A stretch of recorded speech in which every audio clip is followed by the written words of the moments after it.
They came out of the dark like ghosts, their ships blotting out the stars, sleek, silent, bristling with power. The Galactic Empire had conquered 1,000 worlds, burned civilizations to ash, and enslaved species that dared to resist. But when they reached Earth, they hesitated. Not because of fear. Arrogance ran deep in the Empire's blood. No, they paused because Earth looked primitive, barely united, still struggling with internal wars and environmental collapse. A perfect target. Easy pickings. The initial assault was swift. They hit the satellites first, blinding Earth's eyes.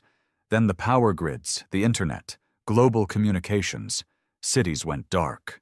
Panic spread like wildfire. Then came the dropships, unholy machines that split the skies and vomited out armored warriors.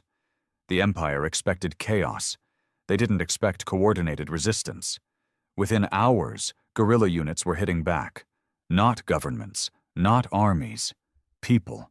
Farmers with old rifles, teenagers using drones, retired engineers building EMP weapons from scrap. The invaders laughed at first, until their walkers started falling. Their scouts vanished, and their supply ships never returned. And then came the first real message from Earth, broadcasted across all frequencies in 27 languages. This is not war, this is home defense, and we haven't even gotten serious yet. High command of the Empire didn't take it seriously. Just propaganda, they thought. A desperate bluff. So they deployed Phase 2, orbital bombardment. They'd done it to other planets, glass the surface, rebuild later. Only it didn't work. Somehow, the nukes and plasma bombs were intercepted mid-air by Earth's own satellites, now hacked and weaponized by civilian tech experts. The atmosphere lit up with brilliant flashes as the sky turned into a battlefield. Something wasn't right. In orbit, Admiral Vralix paced the deck of the dreadnought Ardent Flame. A Zenthari bred for command, his species had ruled empires long before this one. His 6 eyes blinked in tight sequence as he reviewed the latest intel.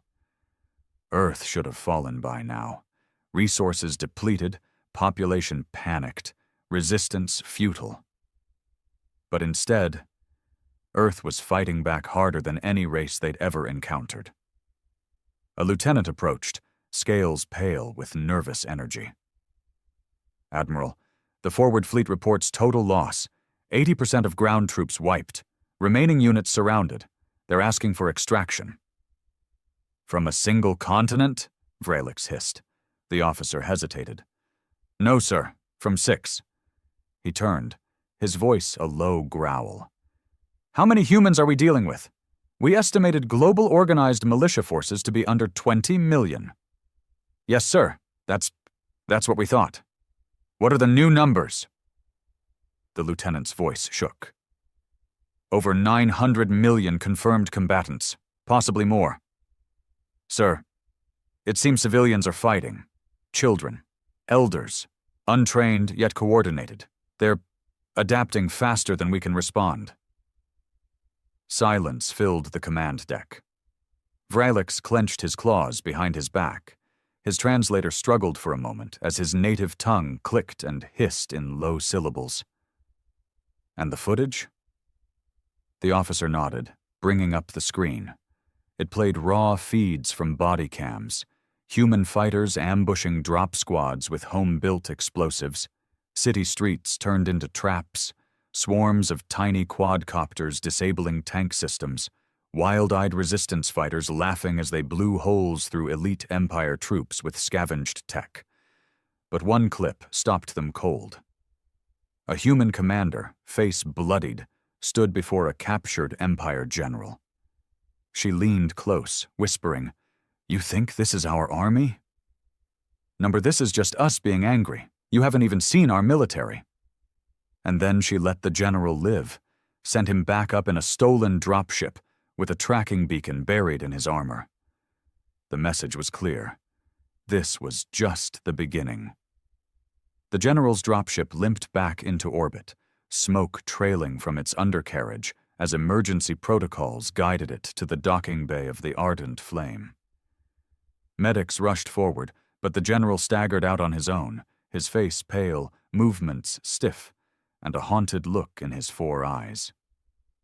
Admiral Vrelix watched in silence. "What did you see?" he finally asked. The general swallowed hard. "Everything we feared. And more." The admiral motioned toward the medical officers, dismissing them. He wanted no distractions. "You were captured. You returned. Explain." The general's voice cracked. "They could have killed me, easily. Instead, they showed me something. Deliberately. They wanted me to come back." "What did they show you?" The general raised a trembling hand, pointing toward the viewport that overlooked the blue and green world below. "Not an army, a mindset. They don't fight like we do. No ranks, no chain of command. They fight like it's personal, like every human is a general, a soldier, and a weapon all at once." Vrelix's eyes narrowed. "That's chaos." "No, sir," the general whispered. "That's what they want us to think." He reached into his uniform and dropped a human-made tablet on the table. It flickered to life, playing a video in broken Galactic standard. A woman stood before a makeshift war map drawn on a cafe chalkboard. Civilians, some barely out of school, some in wheelchairs, listened closely. Her words were simple. "They thought taking out our armies would break us. But they forgot one thing. We don't need orders to protect what's ours." Admiral Vrelix turned away, silent for a long moment. Then he spoke quietly, more to himself than anyone else. "They're not an empire. They're a wildfire." Elsewhere, on the surface of Earth, in the ruins of what used to be Geneva, a squad of Empire enforcers crouched in a crumbling museum, waiting for extraction. Their commander, a young but promising officer named Ithran, held his plasma rifle tight. His squad had been ambushed 3 times in the last 2 hours, once by a 12-year-old on a bicycle who dropped a grenade in their path, and again by an old woman who'd lured them into a church, then collapsed the roof with explosives hidden under hymnals. He'd never seen anything like it. And now, in the dim light, he saw movement, shapes in the fog, human silhouettes, moving fast, too fast. "They're here!" Ithran barked. "Defensive formation!" But it was already too late. The walls burst inward. Smoke grenades hissed. Blinding lights and thunderous shouts disoriented the troops. And then they were on them. Humans, wearing patched armor and wielding weapons clearly made in garages and basements. Yet they moved with precision, like they had done this their whole lives. Ithran fired blindly. One of his shots clipped a human in the shoulder. The man didn't even flinch. He dove at Ithran, tackled him to the ground, and jammed a combat knife made from recycled steel against his throat. The human leaned close, face smeared with ash and sweat. "Thought you broke us? We build under pressure?" Ithran stared up, breathing hard. "You're not military?" The man laughed. "Military? That's cute." He stood and let him go. "I fix cars for a living. Or did. Before you bastards blew up my shop." Then the man turned to the others. "Move out. Leave the wounded. We're not executioners." Ithran watched them vanish into the smoke, dragging their wounded with them, leaving nothing but broken pride and silence. Later that night, Ithran would transmit a message to command, a single line. "If what we've seen isn't their army, then may the stars have mercy when it does arrive." The Empire had always believed in overwhelming force. Crush resistance early, and the rest would kneel. But Earth didn't kneel. It bared its teeth and bit back harder.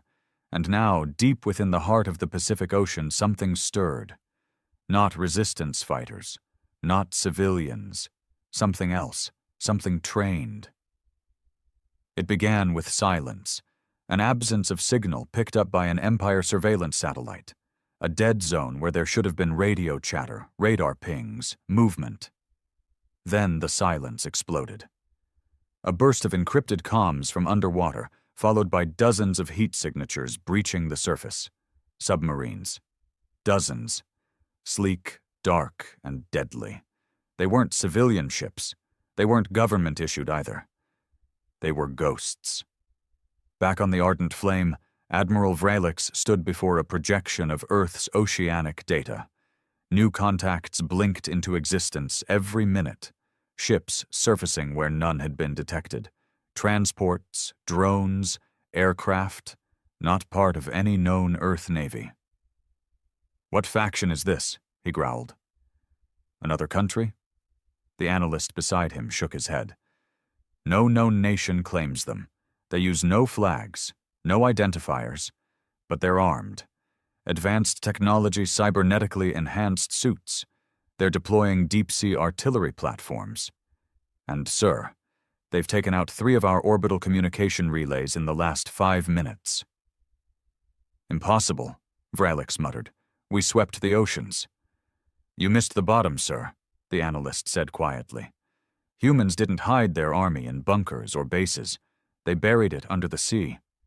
Below, near the Mariana Trench, a massive platform rose from the depths, jet black, plated in a strange mix of steel and titanium alloys, covered in barnacles and scars. It was old, but alive. Its engines lit up, casting a dull blue glow in the abyss. Inside, men and women strapped into exosuits. Their armor wasn't flashy. It was brutal, practical. Their faces were marked, not with medals, but with loss. These were the ones who trained in silence, who waited for a day they hoped would never come. Commander Elira Vance stood at the heart of the operation. Once a naval officer, now the leader of Earth's unofficial last line, a military force built off the books, funded in secret, trained without limits. When the world governments failed, they prepared. And now, it was time. She looked at the feeds from the surface, cities burning, civilians fighting with kitchen knives and Molotovs. "They weren't supposed to carry the weight," she said softly. "They weren't supposed to be the first line. That was us." A younger officer nodded. "Then let's take it back, Commander." Elira smiled grimly. "Deploy everything. Full blackout. No warnings, no mercy." The first move came in the sky. High above Europe, 3 Empire carriers hovered like predatory beasts, deploying reinforcements. They didn't see the stealth drones until it was too late. Human-engineered, hyper-fast, silent as death, the drones pierced the ship's underbellies and detonated inside their engine cores. In 30 seconds, 3 carriers became fireballs. Then came the silent rain. Kinetic rods dropped from orbit by the rogue platform, fast enough to punch through ship armor like paper. Empire vessels began dropping from the sky like wounded birds. The humans weren't fighting anymore. They were hunting. In a jungle in South America, a platoon of Empire troops was ambushed, not by scattered rebels this time, but by coordinated strike teams. Exosuits blurred between the trees, executing clean, silent kills.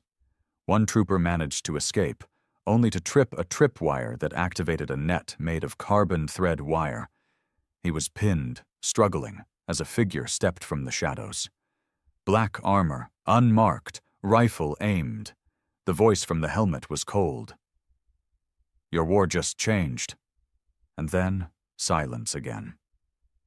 In the Imperial War Council aboard the flagship orbiting further out, panic set in. Reports were pouring in too fast to track. Empire commanders were being hunted, ships destroyed mid-flight, bases razed overnight. One captain screamed across a broken comm line, "They weren't hiding their army. They were training it where we weren't looking, underwater, underground, in space. They let their civilians bleed just to bait us into a false win." Then static. Admiral Vralix stood motionless. So Earth had a real army, and it hadn't shown up until now. They thought they'd already faced the worst. They were wrong. This was the warm-up. Across the void of space, the Empire's communication networks were in chaos. Messages overlapped, corrupted, or never arrived at all. High command ships found themselves isolated, orbiting above a planet that had suddenly stopped playing by the rules. Earth had been unpredictable from the beginning. But this was something else. This was surgical, calculated destruction. Admiral Vrelix stood at the center of the war chamber, surrounded by his top strategists, the air thick with fear masked as formality. One of the senior tacticians, a grizzled Noxari with implants from 20 campaigns, slammed a datapad down on the table. "We've lost 53 ships in 20 hours. Our forward bases are dust. Our drones are being hijacked mid-air. This isn't guerrilla warfare anymore. This is an organized military force." Vrelix didn't respond. His eyes were locked on a holomap of Earth. Red markers were vanishing by the second. Each blip was a destroyed unit, a fallen ship, a shattered battalion. "What are these new units, these black-armored soldiers?" another commander asked. "We have no data on their command structure, no emblems, no insignia." "They don't want to be known," Vrelix muttered. "They want us to guess." Below, Earth's underground networks were lighting up. The last line's full force had mobilized. Strike teams hit Empire weapon convoys, intel bases, and drone hubs with terrifying precision. They left nothing behind. No survivors, no signals, only messages, carved into walls, etched into helmets, painted in blood. This was just our warning. In a battered farmhouse outside of Warsaw, 2 resistance leaders met with a figure from the last line. He wore the same black armor, but his helmet was off, revealing a human face, older, weathered but sharp. Commander Jace Nolan. He dropped a holo drive on the table. "Intel says they've got a planetary weapon, something big, deep in orbit, a city buster. They call it the Judgment Ray." One of the resistance leaders, a woman with burn scars across her jaw, leaned forward. "What's the plan?" Jace smirked. "We take it." She blinked. "You're serious?" "We didn't come up from the bottom of the ocean to play defense. This war ends in orbit. We're going up." In low Earth orbit, the Judgment Ray spun slowly, its lens panels unfolding like petals of death. Its core glowed a sickly red. One shot could vaporize an entire region. It was the Empire's trump card. Inside, the Imperial crew prepared for activation. The countdown had begun. Then something unexpected happened. Alarms blared, external hull breach, systems failure, internal gravity loss. Explosions tore through the control room before anyone could even reach the override console. Human operatives, 8 of them, burst through a maintenance shaft, moving like shadows, planting charges, cutting wires, disabling everything with ruthless efficiency. A terrified Imperial tech officer backed into a corner, watching one of the black-armored figures approach. "How did you even get up here?" he cried. "We control orbit." The human paused, looked him straight in the eye through the visor, and said, "You did." They left nothing functional. The Judgment Ray exploded into flaming debris, scattering across the upper atmosphere like burning confetti. From his command deck, Admiral Vrelix watched the explosion through the viewport. It was visible even from his distance. He felt a coldness settle in his bones. That weapon was their fallback, their leverage. Gone. "Send the call," he said slowly. A lieutenant turned. "Sir?" Vrelix's voice dropped an octave. "Evacuate secondary fleets. Fortify the homeworld. Send word to the Empress." "You mean, surrender?" "No," Vrelix growled. "I mean, this isn't a conquest anymore. It's a war for survival." Down on Earth, the black-armored soldiers regrouped. In the silence of a bunker beneath Siberia, Commander Elira Vance debriefed her teams. Everyone was bruised, exhausted, but alive. She looked at her people. Most weren't military anymore. They were scientists, athletes, engineers, mechanics, ex-Marines, all volunteers, all driven by something deeper than duty. "You've done more in a week than any army has in a year," she said, "but we're not done." "Then what's next?" someone asked. Elira turned to the live satellite feed. Imperial ships, once dominating the skies, were now retreating, pulling back, realigning. She narrowed her eyes. "They're calling for reinforcements," she said, "which means they're afraid." A pause. "And fear?" That's the first crack. The stars had always seemed unreachable for most of humanity, distant, mysterious, untouchable. But now they looked different. The skies weren't just filled with stars anymore. They were littered with the remains of warships, burning debris streaking across the night like meteor showers. Children in war-torn cities watched them fall and whispered wishes on the trails of fire. But Earth wasn't making wishes anymore. Earth was making moves. For the first time since the invasion began, humanity took the offensive beyond its atmosphere. On the far side of the moon, hidden in the shadowed craters where no telescope from Earth could see, lay Outpost Perseus. It had started as a secret research station funded by a coalition of off-the-books science divisions from several nations. Long disbanded governments, now just memories in ash. But the outpost lived on, expanding slowly, feeding on rumors and fear. And now it became the launch pad of Earth's first counterstrike into deep space. Inside the hangars, black-hulled strike ships hummed with power. Not graceful like the Empire's vessels. No, these were brutalist masterpieces, jagged with armor, retrofitted with stolen alien tech, and fueled by Earth's unstoppable instinct to survive. Commander Elira Vance stood before the fleet with a grim smile. "Today we don't wait," she said into the comms. "Today we bring the fire to their front porch." The response was one unified thrum, engines flaring, weapons locked, soldiers buckled in. And then they launched. Back aboard the Ardent Flame, Admiral Vralix paced. The news had gone from bad to worse. Imperial reinforcements were still a week away, and Earth had gone quiet. Too quiet. That kind of silence meant planning. He knew it. "We've underestimated them," he muttered, staring out at the burning edge of Earth. "We made them fight like us. They learned." He was still speaking when the first strike hit. Not on Earth. On one of the Empire's outposts, Zarkon 4, a mineral-rich planet 2 systems away, long thought untouchable. The humans didn't invade. They erased it, hit the power grid, crashed the orbital controls, nuked the command center. By the time Vralix got the report, Zarkon 4 was gone. And then came the broadcast. It played on every Imperial ship within 10 light-years. A woman's voice, calm, controlled. "This is Earth. You came to us with fire. Now we bring the storm. For every child buried in rubble, for every city burned, for every scream you ignored, we will burn 10 of yours. This isn't defense anymore. This is debt collection." Within a week, 4 more fringe colonies were attacked. No survivors, no ships left behind, just wreckage and a signature. The mark of the last line, a jagged E carved into the ruins. Earth.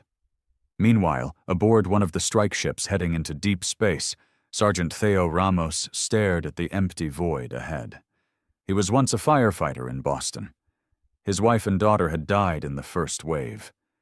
He hadn't spoken much since. Now he was a gunner. "You ready?" his commander asked. Theo didn't answer at first. Then he muttered, "They thought we were just scared animals." The commander nodded. They forgot that cornered animals bite hardest. Their ship broke warp speed, heading straight for an Empire fuel station the size of a small moon. No backup, no retreat, just revenge. Back in orbit, Empire morale was crumbling. Lower ranks questioned orders. Officers reported mass desertions. Whole battalions were disappearing, some defecting, others just vanishing. And deep inside the ardent flame, Admiral Vralix stood alone before a massive screen. On it, a looping message from Earth played again and again. "You mean that wasn't their full army?" He replayed it. Again. And again. He finally understood. It was never about numbers. It was about will. And Earth's will was endless. The Empire's homeworld, Zorith Prime, was the crown jewel of their dominion. A sprawling city planet of towering spires, atmospheric shields, and glowing highways that stretched across continents. It had never been touched by war, never seen the horror of invasion. For millennia, it was untouchable, a monument to superiority. Until now. In the black vacuum just beyond its security perimeter, a tear in space shimmered. Then it widened, cracked like glass, and opened into a tunnel of chaos. Earth's strike fleet burst through, ships cobbled together with rage and ingenuity, engines screaming, weapons primed. The last line had arrived. And they weren't here to negotiate. On Zorith Prime, sirens wailed. For the first time in recorded history, the planetary defense grid activated. Civilians panicked. Holograms of reassurance flickered over the city, broadcasting that everything was under control. But behind the scenes, the Imperial High Council was in freefall. "The humans are here?" "Here!" one counselor shouted, slamming a clawed hand against the war table. "That's 2 systems beyond their capacity." Another muttered, "They must have stolen FTL tech. That's the only explanation." Admiral Vralix appeared on the holoprojector, his face grim and older somehow, like the last few weeks had dragged centuries out of him. "They didn't steal anything," he said. "They earned it." Down on the planet's surface, chaos bloomed. Evac shuttles tried to launch. Anti-air defenses lit the sky, but nothing prepared them for what landed in the center of their capital, a black meteor, sleek and pulsing with light, crashing into the Emperor's Square. It wasn't a weapon. It was a drop pod. The doors hissed open. Out stepped Earth's elite. Commander Elira Vance led the charge, flanked by soldiers with no names and no fear. They moved with perfect silence, through smoke and fire, toward the heart of an empire that had once laughed at the idea of Earth resistance. Now, they weren't laughing. Now, they were screaming. In a marble-walled chamber atop the spire of Dominion, the Empress of the Empire stood watching the footage unfold. She had never imagined this moment. No one had. Earth had been seen as primitive, petty, divided. But something had shifted. She turned to her advisors. "What are we looking at?" A trembling aide replied. "Tactical deployment of rogue specialists, coordinated orbital bombardments, cyber warfare disruption across our systems. They're treating this as retribution." The Empress narrowed her eyes. "How many?" "We estimate less than 300 entered the capital.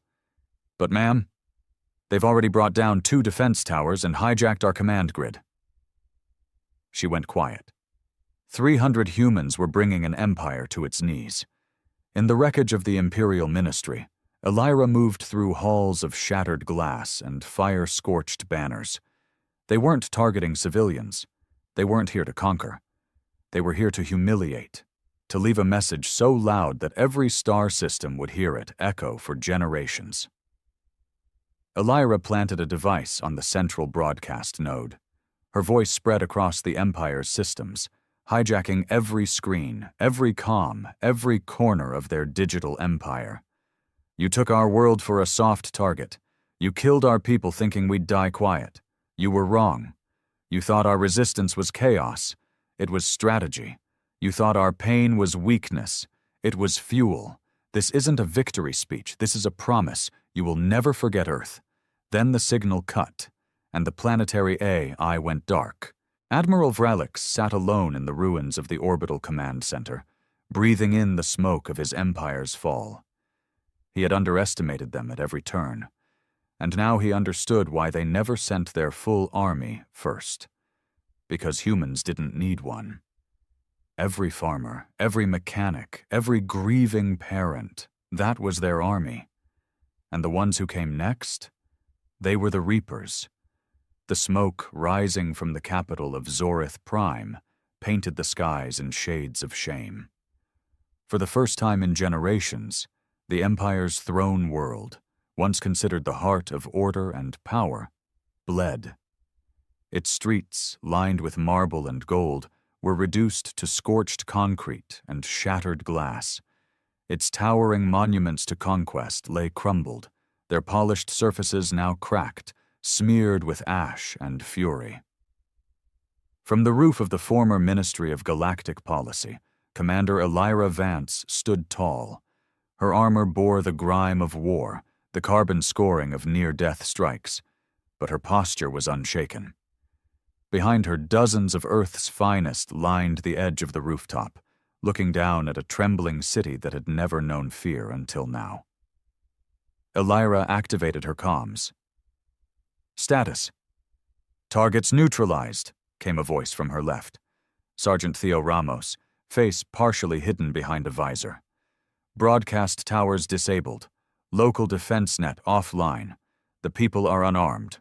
Orders?" She turned her gaze towards the horizon, where Empire citizens, hundreds of thousands of them, were gathered in the city's central plaza. Some clutched children, some wept.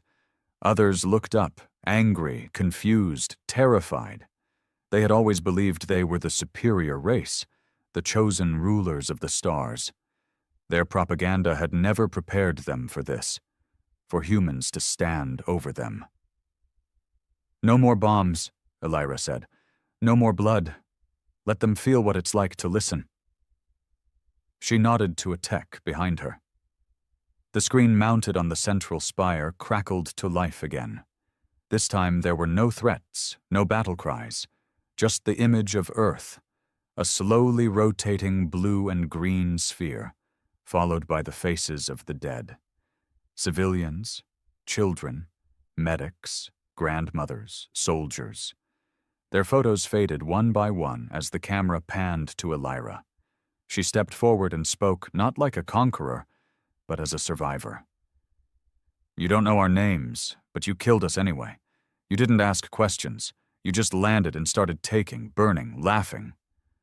She paused, letting her words settle in the ears of every Zorithian watching. "We were doctors, artists, students. We raised crops, fixed roads, laughed with our kids. We weren't your enemies, but now we are." Her voice dropped into a cold, sharp edge. "Because you made us one." The camera zoomed out slightly, showing the black-armored soldiers standing still, watching over a crowd that could rise up at any moment. But didn't. They were listening. "Your empire fell the moment you stopped seeing us as people, and now we return the favor. We are not here to rule. We're not here to enslave. We came to show you what happens when you push a species to its breaking point." Elira took off her helmet. Her face was tired. Her eyes carried the weight of 1,000 funerals. "We are Earth, and we don't forgive. But maybe, just maybe, we'll let you learn." The screen went dark. Below, the murmuring began. The Empire's citizens weren't sure what to feel. Anger? Shame? Guilt? The lies they'd been fed from birth, that Earth was savage, that humans were a failed experiment, crumbled in real time. They had seen the images, the ruins of human cities, the craters, the corpses. Some knelt, some cried, some turned their backs in silence, and some, for the first time, questioned. In the Imperial Council's underground bunker, one of the few places still untouched by war, the Empress sat in silence. Her most loyal guards were dead, her aides gone. She was alone, surrounded by relics of her ancestors, portraits of conquerors, statues of tyrants, all meaningless now. The door hissed open. Admiral Vralix stepped in, blood on his uniform, no escort behind him. He didn't kneel. "They've won," he said simply. The Empress's lip curled. "They're savages." "They're survivors," Vralix corrected, "and we were fools." He dropped something at her feet. A small glass case. Inside it was a single bullet, primitive, outdated by any standard. But engraved on it were the names of 50 children, found in the ruins of a human school. "That's what they fought with," Vralix said, turning to leave. "That's what beat us." She didn't answer. She couldn't. She knew it was over. Back outside, the human fleet began its slow retreat. They didn't stay. They didn't demand tribute or territory. They'd proven their point. Earth wasn't prey. Earth was patient wrath. As the dropships ascended, Elira stood at the edge of the roof one last time. Theo approached her. "You think they'll change?" She sighed. Not all of them. Some will try, most won't. But now they know." Theo looked up at the stars. "So, what now?" She smiled faintly. "Now we go home. And rebuild." And with that, Earth's army disappeared into the stars once more, not as conquerors, but as the warning written in fire across a tyrant's sky. The journey back to Earth was quiet. Not silent. Engines still hummed, and systems still beeped. But there was a stillness inside every ship that couldn't be touched by sound. The soldiers didn't celebrate. There were no victory chants, no toasts, just heavy breaths and the weight of what they had done. Commander Elira Vance sat alone in the command pod, staring at the data logs from Zorith Prime. Not battle stats, not casualties, just footage of civilians looking up in silence, of children hiding behind ruined statues, of a population that had, for the first time, been shown what their empire had truly become. There was satisfaction in their success, but no joy. Earth had won, but not without scarring itself in the process. She tapped the console, replaying the footage of her own speech, her voice echoing back at her. "We are Earth, and we don't forgive." She closed her eyes and whispered to herself, "But maybe we should have." 2 weeks later, the first ship re-entered Earth's atmosphere, slicing through clouds over the Atlantic Ocean. It wasn't met with a parade, no confetti, no brass band, just people, thousands of them waiting at makeshift landing zones, watching with sunburnt eyes and hearts caught between pride and grief. When Elira stepped off the transport in what used to be southern France, the crowd didn't cheer. They parted. Slowly, quietly, like they were afraid she might shatter. She didn't speak. She just nodded and walked straight through them. In the crowd, someone whispered, "That's the one who burned the Empire." Another whispered back, "That's the one who saved us." Across the planet, rebuilding had already begun. Not with governments, not yet. They were still too fractured. But communities had risen in their place. Farmers planted in scorched soil, teachers set up blackboards in tents, engineers fixed water lines with scraps. In South America, Sergeant Theo Ramos returned to the ruins of his home. His street was gone. The fire had left nothing but bone and ash. But he found the spot where his daughter's swing used to hang. He planted a sapling there. Just a tiny thing with half-dead leaves. But it stood. That was enough. He didn't cry. He hadn't since the invasion began. But he stood there for hours. In New Nairobi, a child played with a model of an Empire ship made from scrap metal.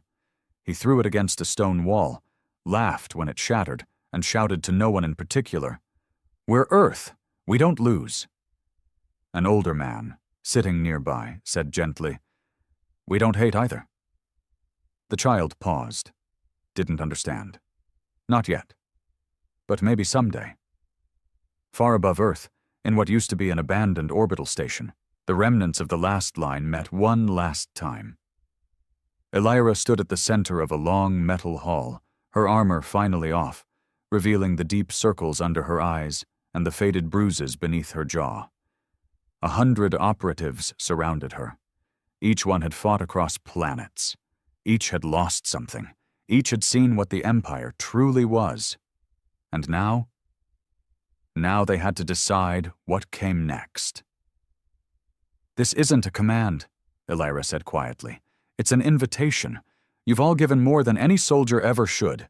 You don't owe Earth a damn thing." She looked at them.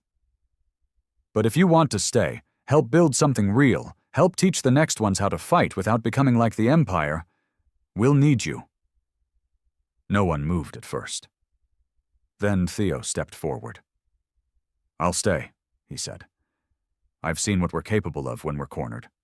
I want to see what we can do when we're free." One by one, the others joined him. Not because they had to, because they chose to. And in the farthest reaches of the galaxy, where the Empire's shattered fleets limped to hidden bases, a new truth began to whisper through the stars. Humans weren't weak. They weren't fractured. They weren't prey. They were a storm that rose from the ashes of arrogance. They were a warning to any empire that believed war could be won with arrogance and numbers alone. And etched into the hull of every last-line ship, in a language older than any empire, was a simple phrase. "You mean that wasn't their full army?" The galaxy would never forget that line. Because it wasn't just a question, it was a promise, a threat, and a truth. Earth had never needed a full army, just enough rage to stand, and the will to finish what was started. Admiral Jiang Wei stood at the bridge of the ESS Defiant, her weathered hands clasped behind her back as she studied the holographic display before her. The Crixian ultimatum still hung in the air, its arrogant words echoing in her mind. "Submit or be eradicated. You have one solar rotation to decide." The corner of her mouth twitched upward in a slight smile. In their 300 years of interstellar conquest, the Crixians had never encountered a species quite like humanity. They didn't understand what made humans different. They couldn't comprehend why, after subjugating 37 civilizations, this insignificant species from a backwater arm of the galaxy dared to refuse their demands. "Admiral," Lieutenant Rodriguez called out, his fingers dancing across the neural interface of his station. "The Crixian fleet is moving into attack formation. 800 capital ships, at least twice that many support vessels." Zhang nodded, unsurprised. The Crixians never were ones for patience or subtlety. "And our status?" "Operation Trojan Horse is ready, sir. All civilian ships have been evacuated from the Sol system. The lunar defense grid is powered up but running in passive mode, just as you ordered." And Rodriguez paused, double-checking his readings. "The quantum entanglement network is showing green across all nodes." The Admiral allowed herself a broader smile this time. The Crixians, for all their technological advancement, had one critical weakness: their absolute confidence in their superiority. They believed their quantum-encrypted communications were unbreakable. They never considered that humanity had not only cracked their encryption 2 years ago, but had been feeding them carefully crafted misinformation ever since. "Signal the fleet," Zhang commanded. "Execute Phase 1. Across the solar system, 300 human warships winked out of existence as their quantum stealth systems engaged. To the Crixian sensors, it would appear that humanity's entire defense force had just fled in terror, leaving Earth protected by nothing but its automated defense systems. The trap was set. The Crixian fleet accelerated toward Earth, their massive ships cutting through space with the confidence of predators who had never known defeat. Their sensors showed exactly what humanity wanted them to see: a civilization on the brink of surrender, its military forces retreating in disarray. What they couldn't see were the thousands of stealth drones scattered throughout the asteroid belt, each carrying a payload of dark matter warheads. They didn't detect the quantum-entangled mines seeded along their approach vector, each one capable of creating a localized space-time distortion that would tear their ships apart. And most importantly, they had no idea that every piece of stolen human technology they'd acquired over the past 5 years had been purposefully designed to fail at precisely this moment. Zhang touched the old metal pendant hanging at her neck, a family heirloom containing a fragment of the Great Wall of China. Throughout history, humanity had faced countless would-be conquerors. Each time they had adapted, learned, and emerged stronger. The Crixians were about to learn why challenging humanity was their final mistake. "All ships," she broadcast across the quantum-secured channel, "prepare to execute Phase 2 on my mark. Let's show them why humanity doesn't submit." The Crixian fleet crossed the orbit of Mars, their victory seemingly assured. In less than an hour, they would be in range of Earth. They never saw it coming. "Crixian fleet has passed the final warning marker, Admiral," Lieutenant Rodriguez reported, his voice steady despite the tension. "They're transmitting their victory speeches already." Admiral Zhang allowed herself a moment of dark amusement. The Crixian Supreme Commander was broadcasting across all frequencies, describing in elaborate detail how Earth would become the newest jewel in their empire, how humanity would finally learn its proper place in the galaxy. "They're so proud of their neural network technology," Zhang mused, watching the enemy fleet's formation on the holographic display. "Letting all their ships think and act as one almost seems a shame to use it against them." She paused, then added quietly, "Almost." The Crixian fleet had arranged itself into their traditional Spear of Destiny formation, a massive arrowhead of capital ships designed to pierce through any planetary defense. It was an impressive sight, one that had spelled doom for countless civilizations before. But humanity had studied those battles, had learned from each fallen race, had prepared. "Signal from Project DeepMind, Admiral," Commander Chen announced from his station. "They've finished their analysis of the Crixian neural network protocols. Success rate projected at 98.7%. Zhang nodded. For 2 years, Earth's most advanced AI systems had been studying the Crixian tech, probing for weaknesses. The aliens' greatest strength, their unified neural network, was about to become their greatest vulnerability. "Execute Phase 2, Zhang ordered.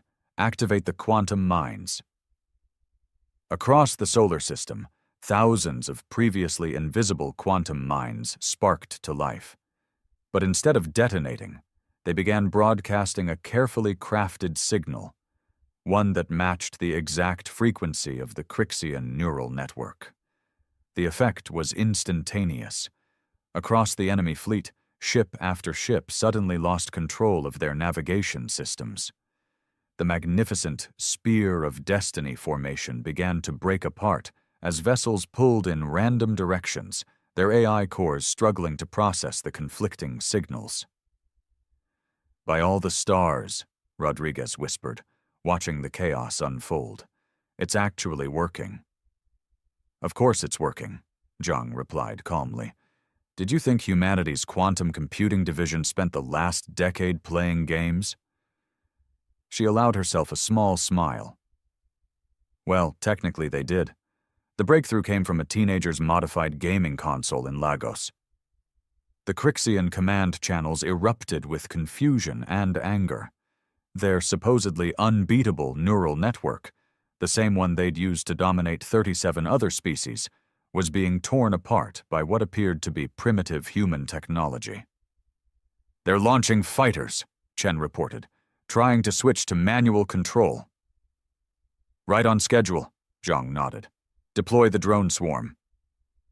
From their hidden positions in the asteroid belt, thousands of stealth drones activated, Each one was barely larger than a human hand, powered by miniaturized fusion cores, another impossible technology humanity had developed in secret. The drones moved like a dark cloud through space, their quantum-entangled processors allowing them to act with perfect coordination. Unlike the Crixian neural network, this system had been designed from the ground up to be unhackable, using principles derived from human neural architecture rather than artificial constructs. As the enemy fighters scrambled to protect their capital ships, the drone swarm engaged. What followed wasn't so much a battle as a dance, a deadly ballet of machines executing maneuvers that would have turned organic pilots to paste. "Admiral," Rodriguez called out, his voice tight with excitement. "You're going to want to see this. The Crixian flagship. They're trying to power up their main gun." Zhang's smile grew wider. "Perfect. They're right where we want them. Signal all ships. Execute Phase 3. The real battle was about to begin, and humanity was just getting started. Supreme Commander Vexthor of the Crixian Empire was experiencing something entirely new. Fear. "Impossible!" he roared, his crystalline exoskeleton flickering with patterns of rage and disbelief.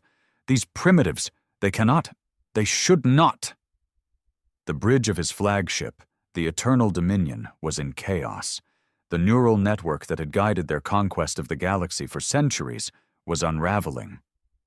His mighty fleet, the pride of the Empire, moved like drugged beasts, ships colliding with each other as their control systems went haywire. And then it got worse. "Multiple spatial distortions detected," his sensor officer screamed. "Energy signatures everywhere. The void erupted with light as 300 human warships materialized around the Crixian fleet. They had been there all along, hidden by technology that the Crixians had dismissed as theoretical impossibility. Aboard the ESS Defiant, Admiral Zhang gave the order that would be remembered in human history books for centuries to come. "All ships, weapons free. Show them what humanity can do." The human fleet opened fire, but not with the primitive kinetic weapons the Crixians had expected. Instead, streams of focused dark matter lanced out, ignoring shields designed to stop conventional energy weapons. Where the beams struck, Crixian ships simply ceased to exist, their very atoms scattered across dimensional boundaries. "Admiral," Rodriguez reported, his voice steady despite the awesome destruction playing out before them. "The enemy is attempting to activate their mass teleporters. They're trying to retreat." Zhang nodded. "Just as the simulations predicted. Commander Chen, activate the dimensional anchors." Across the battlefield, hidden devices came to life, creating a web of localized space-time distortions. The same technology that humanity had developed for their FTL communications now served another purpose. It made conventional Crixian FTL travel impossible. On the Eternal Dominion, Supreme Commander Vexthor watched in horror as his retreat options vanished. "How?" he demanded of no one in particular. "How did they achieve this level of technology without us noticing?" The answer, had he known it, would have been even more terrifying.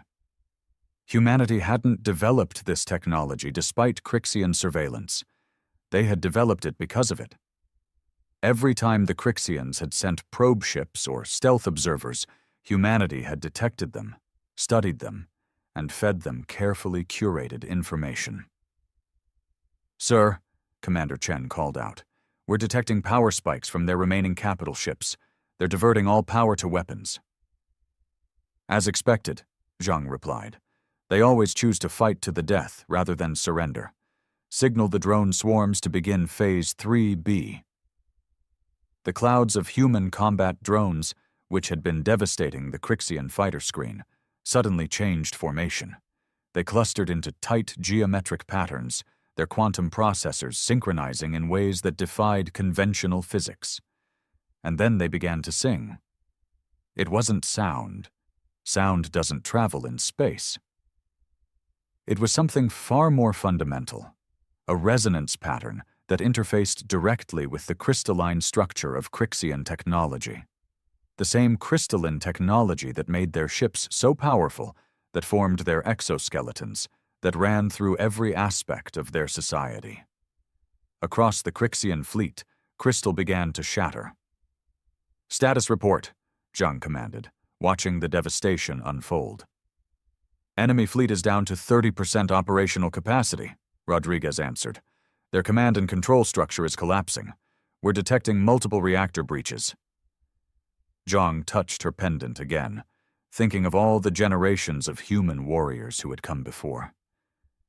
"Send the surrender demand. Let's see if they're wise enough to take it." The response came almost immediately. A barrage of antimatter torpedoes launched in desperation. "Well," Zhang sighed, "I suppose that answers that question. All ships execute final attack pattern. Let's finish this." The human fleet moved as one, their formation shifting into something that would have been recognized by naval commanders from centuries past. The crossing of the T. Some military principles, it seemed, were truly universal. The Crixians were about to learn their final lesson about humanity. We don't just win fights, we make sure they never happen again.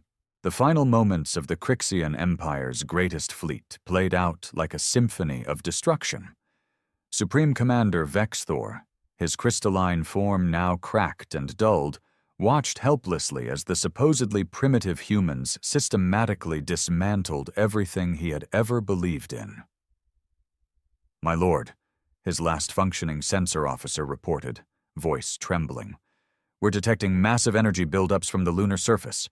The readings, they're beyond anything in our database." The moon, Earth's silent guardian, had begun to glow. What the Crixians had dismissed as simple automated defenses was revealing itself to be something far more terrifying. A planetary-scale weapon system that humanity had built right under their noses. Admiral Zhang's voice carried across all frequencies, a courtesy that felt more like a final twist of the knife. "You should have researched Earth's entertainment media, Commander Vexthor. We've been planning for scenarios like this for centuries. We call it science fiction. It's where we prototype our future." The lunar defense grid powered up fully, its true nature finally revealed. The entire moon was not just a weapon, it was a massive quantum computer, running battle simulations faster than light itself. Every possible move the Crixians could make had been calculated, countered, and accounted for long before the battle began. "Admiral," Rodriguez reported, unable to keep the awe from his voice, "the LDG is predicting their next 17 probable strategies. All countermeasures are ready." Zhang nodded.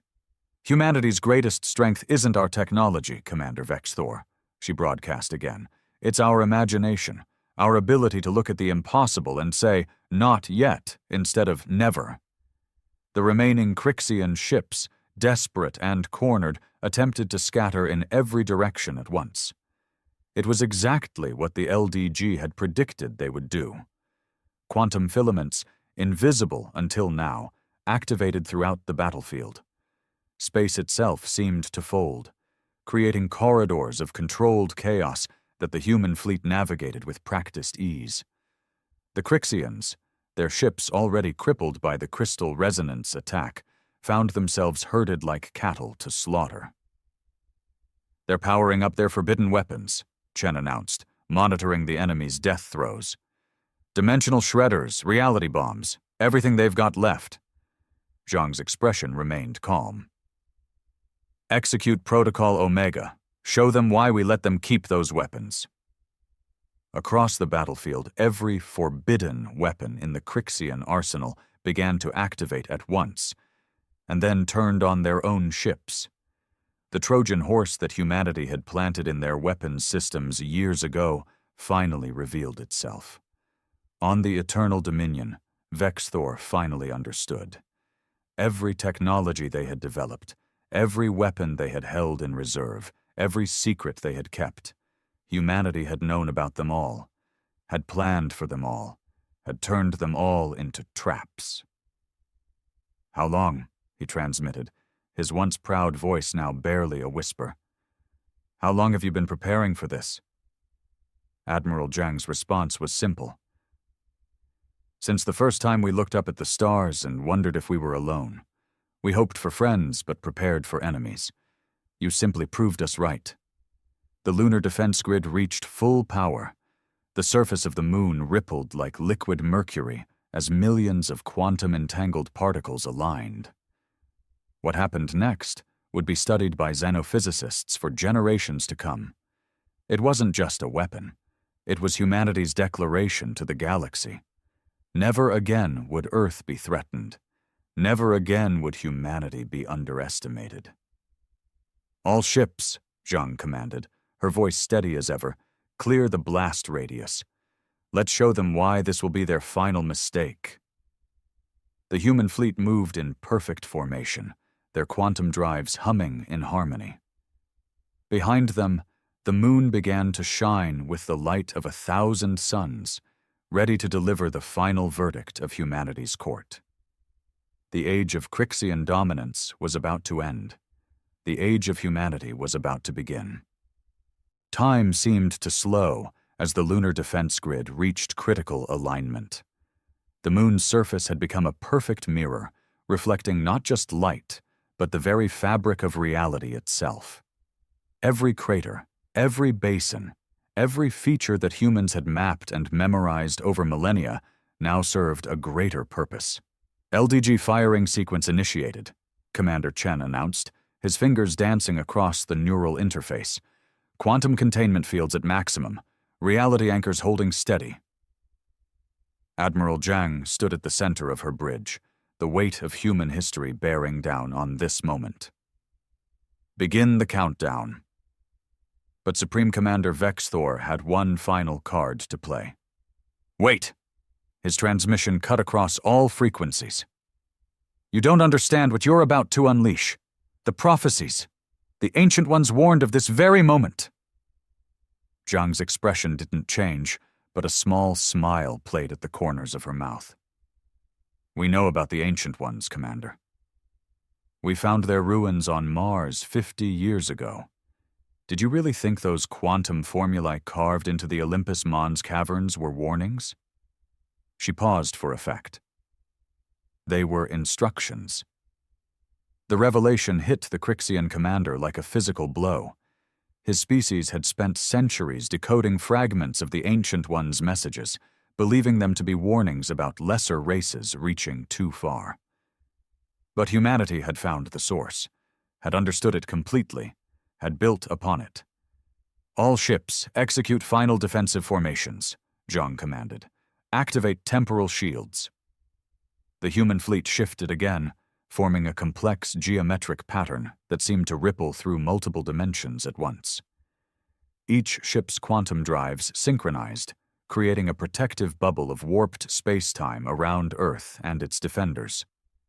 The moon began to pulse with a rhythm that matched the beating of every human heart watching the battle. This was no coincidence.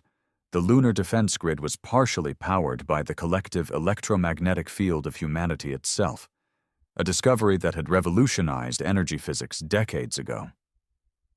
"They're trying to self-destruct their remaining ships," Rodriguez reported, "attempting to create a chain reaction that would take us with them." Zhang nodded. "As expected, execute Protocol Prometheus." Across the battlefield, specially designed quantum seeds that had been scattered throughout space began to activate. Each one contained a fraction of the lunar defense grid's power, waiting for this exact moment.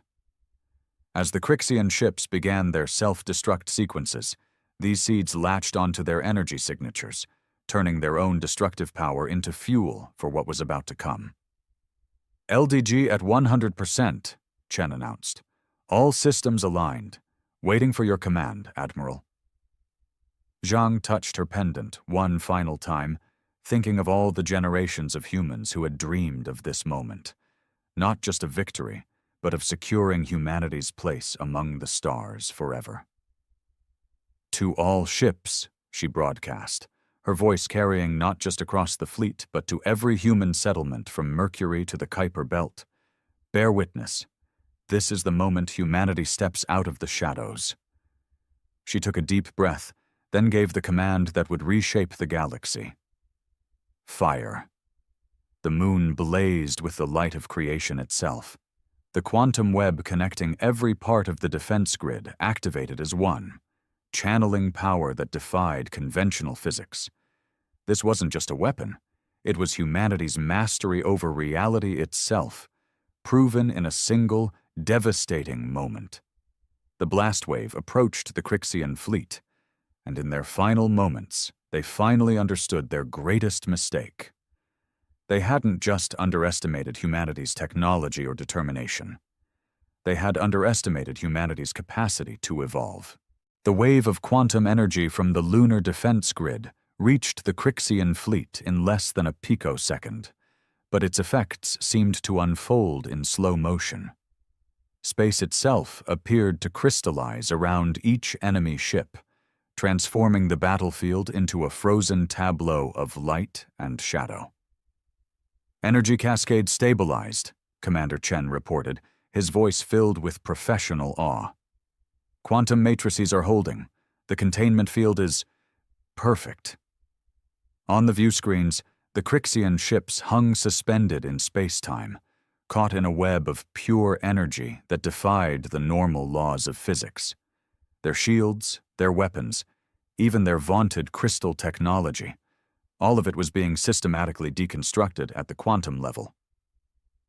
"By the void," Supreme Commander Vexthor's final transmission came through, distorted but clear enough to hear his revelation.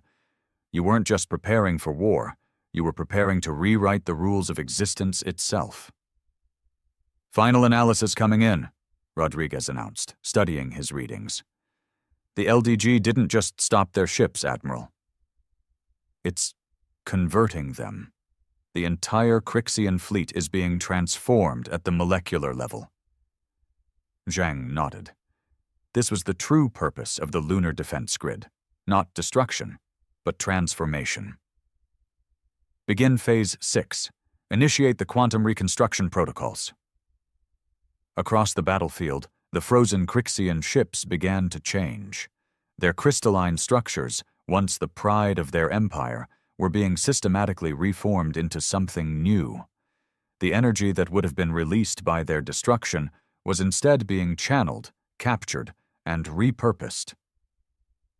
"Message incoming from Luna Base," Chen reported. "Director Patel says the containment chambers are ready.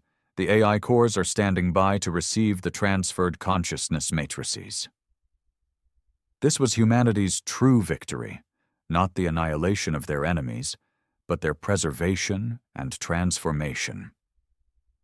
Every Crixian consciousness was being carefully extracted, stored, and prepared for transfer into new forms, forms that would no longer be bound by the crystalline imperatives that had driven their species to conquest.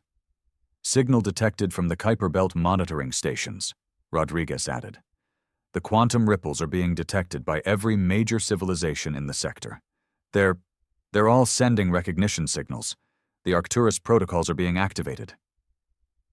Zhang allowed herself a genuine smile. "Right on schedule. It seems our neighbors have been waiting for this moment too." The truth was finally emerging. Humanity's preparations hadn't just been about defending Earth.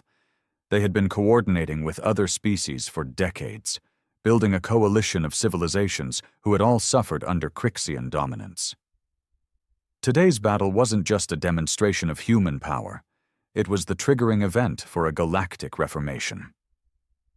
"Admiral," Chen's voice carried a note of surprise, "we're receiving transmission requests from 37 different systems. They're all former Crixian conquests. They're asking for our help." "Of course they are," Zhang replied softly. "That was always part of the plan. Humanity doesn't just win wars, Lieutenant. We prevent them from happening again." The lunar defense grid's light began to fade, its work complete.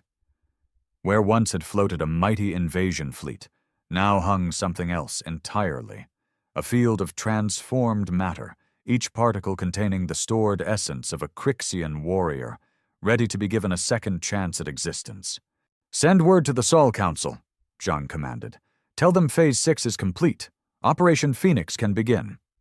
As the human fleet moved to secure the transformed Crixian ships, signals began pouring in from across the galaxy.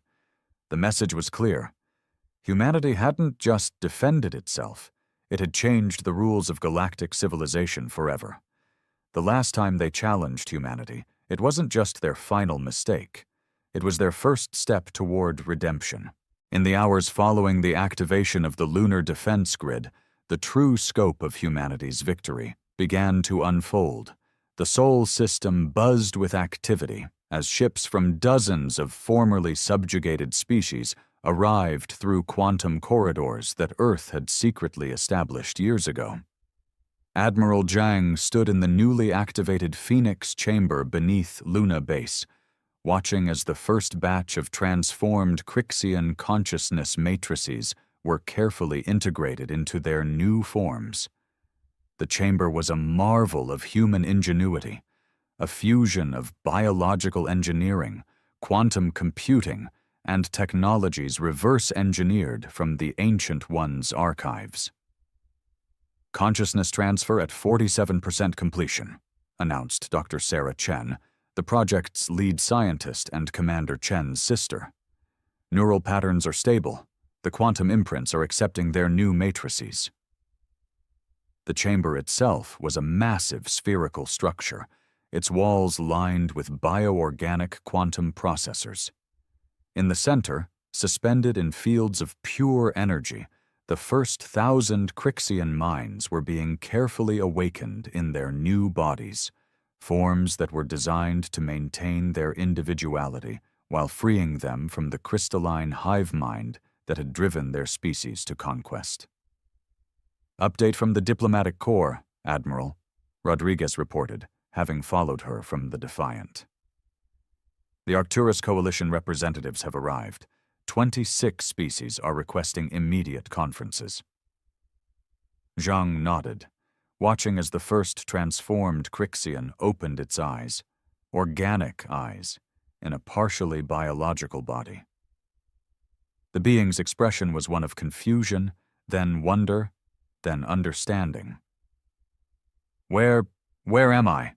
the former Crixian warrior asked, their voice carrying none of the crystalline harmonics that had marked their previous form. "I feel different, free." "Welcome to your second chance," Zhang replied softly. "Your people's transformation will take time, but you're the first step toward a new future." Screens around the chamber displayed real-time updates from across the galaxy. The quantum ripples from the lunar defense grid's activation had done more than just transform the Crixian fleet. They had triggered dormant technologies that humanity had seeded throughout known space, beginning a cascade of changes that would reshape galactic civilization. "Message from the Sol Council, Admiral," Rodriguez interjected. "The Prometheus protocols have been activated in all 37 former Crixian territories. The quantum transformation network is operational. We are ready to begin the grand transformation." This was humanity's true masterstroke. The battle hadn't just been about defeating the Crixians. It had been about creating the conditions for a fundamental change in how spacefaring civilizations would interact. The quantum transformation network would ensure that no species could ever again be enslaved by technological or biological imperatives. Director Patel reports that the first batch of transformed Crixians is ready for orientation, Dr. Chen announced. Their neural patterns show complete liberation from the crystal protocols, but their memories and individual personalities remain intact. Zhang approached the first transformed Crixian, who was now standing steadily in their new form. "Do you understand what has happened?" The being nodded slowly. You didn't destroy us. You freed us. The crystal consciousness, the driving need to conquer and absorb, it's gone." They looked at their new hands in wonder.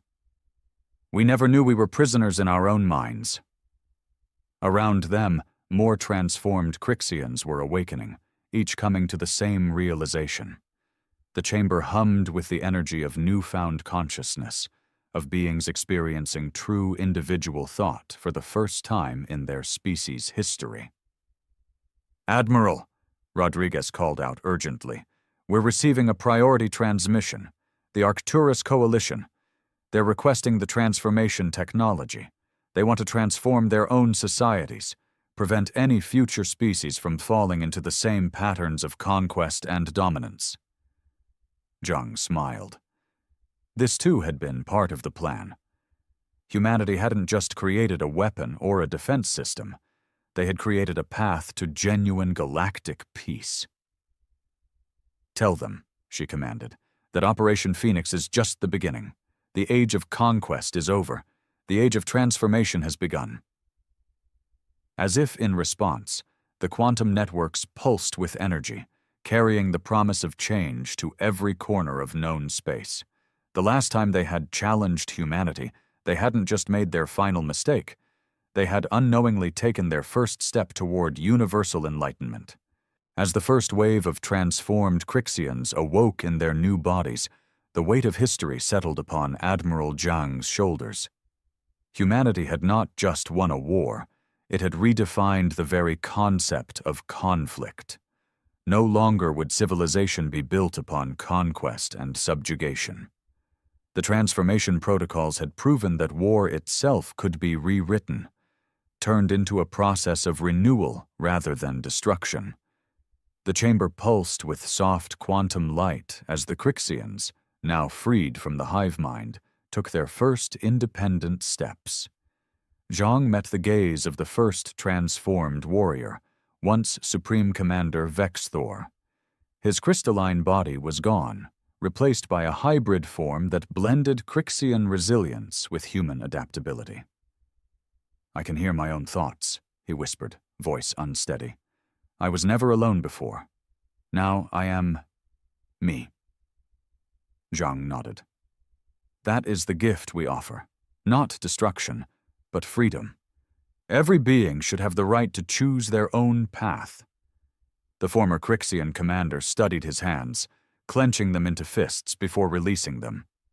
"I spent my life believing in the strength of my empire, but now I see it was never strength. It was a cage." He exhaled slowly, as if experiencing the sensation for the first time. "And you opened the door." Zhang allowed herself a rare smile. "Walk through it." A notification pulsed on her neural display. New transmissions flooded in from across the galaxy. The quantum shockwaves from the lunar defense grid had triggered dormant technologies placed across Crixian-occupied worlds. Reports confirmed that transformation hubs were activating everywhere, offering the same rebirth to trillions who had once been bound by the crystalline hive mind. Rodriguez stepped forward, face alight with excitement. "Admiral, the Arcturus Coalition has just declared the official dissolution of the Crixian Empire. They're asking us to oversee the restructuring process and to provide the transformation protocols to any willing species. Humanity is no longer just defending itself," Dr. Sarah Chen added. "We're leading the next step in galactic evolution." Zhang turned to the massive display showing the Sol system. Earth shone like a beacon of hope, and beyond it, the moon, the heart of this revolution, hummed with residual quantum energy. A symbol, now, of what was possible when imagination triumphed over destruction. The Crixians had once called themselves the eternal dominion of the stars. Now, they were something new, something better. She took a breath and addressed the fleet. "To all of humanity, to all of our allies, today is the dawn of a new era. The age of conquest is over. The age of transformation has begun." A pause. Then, across every ship, every outpost, every colony, cheers erupted. A species that had once gazed up at the stars in fear and wonder had just claimed its place among them, not as conquerors, but as architects of a brighter future. As Zhang turned back to Vexthor, the former commander straightened. "What happens to us now?" "You help rebuild," she said simply. "You and every transformed Crixian will have a choice: to remain in your new forms and find your own way, or to help undo the damage your empire caused. Either way, your past does not define your future. Only you do." He considered this for a long moment. Then, slowly, he bowed his head. "Then let my first act as a free being be this. I will help. Not as a commander, but as someone who must atone." She extended a hand. After a moment's hesitation, he took it. The transformation was complete, not just in body, but in spirit. Across the galaxy, the ripples of this moment spread outward. What had begun as a war had ended as something far greater. The Crixian Empire had fallen, but in its place, something new was rising. Humanity had looked up at the stars and wondered. Now, it was their turn to guide others toward that same wonder. And as the lunar defense grid dimmed, its purpose fulfilled, the galaxy turned its gaze toward Sul, toward the species that had reshaped destiny itself. It was no longer the age of Crixian dominance. It was the age of humanity, and it was only the beginning.